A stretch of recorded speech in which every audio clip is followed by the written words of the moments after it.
nang natikman daw gito ganyan, mas masarap daw ako gumalaw. Mas masarap ka daw sa asawa niya. Nagkaroon ako ng affair sa pinsan ko.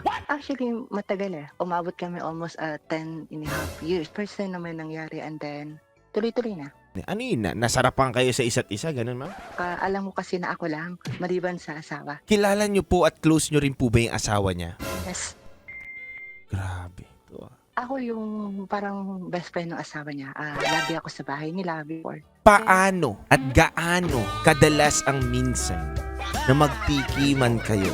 Parang every other day. Nang natikman daw gito ganyan, mas masarap daw ako gumalaw. Mas masarap ka daw sa asawa niya? Yung position na mountain climbing. Paano yun? Yung pa ako nasa balikat niya. Tapos standing, nakatayo. Sabihin yung ulo mo nasa baba. Hindi, nakaharap. Nakaharap ako sa kanya. Then, yung paa ko nga, minsan sa braso, minsan sa siko. Isang paa lang yun. Kumbaga para kang tarsier ng mga oras na yon, ganon. Yes. Yun!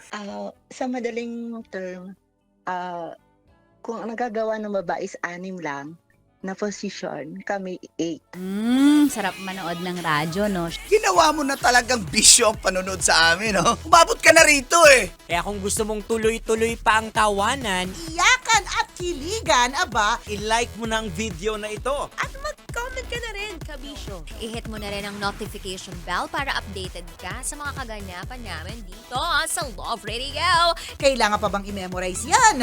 Basic.